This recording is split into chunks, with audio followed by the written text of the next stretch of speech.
আমি কখনো কারো চোখে আমার জন্য মায়া দেখিনি। কেউ কখনো আমার পাশে বসে ভরসা দিয়ে বলেনি এত চিন্তা কিসের, সবকিছু একদিন ঠিক হয়ে যাবে।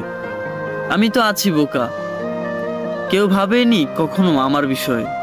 কেউ কখনো আমাকে একমাত্র প্রিয় মানুষের তালিকায় রাখেনি। কোনোদিন কারো সুসংবাদ বা দুঃসংবাদে কেউ আমাকে প্রথমে জানায়নি। গানের লাইনে ভুল করে আমার নামটা গেয়ে ওঠেনি। আমার এমন কোনো বন্ধু নেই যে কিনা আমাকে অনলাইনে অ্যাক্টিভ না দেখলে অস্থির হয়ে যাবে, ঠিক আছে কিনা জানার জন্য উতলায় মেসেজ দিয়ে ভরিয়ে ফেলবে ইনবক্স, কিংবা ছুটে আসবে ও শহর থেকে এই শহরে শুধু আমাকে দেখার জন্য। আমার এমন কেউ নেই যার আমার পছন্দ থেকে অপছন্দ সবই মুখস্থ। জন্মদিনে সবার আগে উইশ করবে, মন খারাপটা ভালো করে দিবে, গুরুত্বের লিস্টে আমাকে রাখবে সবার উপরে।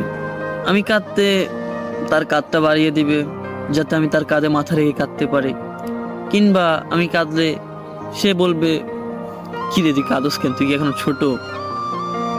জানেন, এরকম কাউরে পাইনি আমার জীবন। আমি কখনো কারো প্রেমিক হতে পারিনি। আমার জন্য কখনো কেউ বুক পকেটের স্বপ্ন বুনে রাখেনি। আমার অগোছলা চুলে আলতো করে হাত বুলিয়ে দিয়ে বলবে আমি শুধু তোমাকেই ভালোবাসি। ভুল বানানের চিঠি লিখে কেউ আমার বইয়ের বাজে রাখেনি কখনো। আমার চৌকাঠে কখনো একান্ত আমাকে ভালোবাসে এমন কেউ আসেনি। আমার পাশে হাত ধরে কেউ কখনো হাঁটেনি। আমার পাশে রিকশায় বসে এই গোটা শহরটা কেউ কখনোই ঘুরেনি। অতএব কেউ কখনোই আমাকে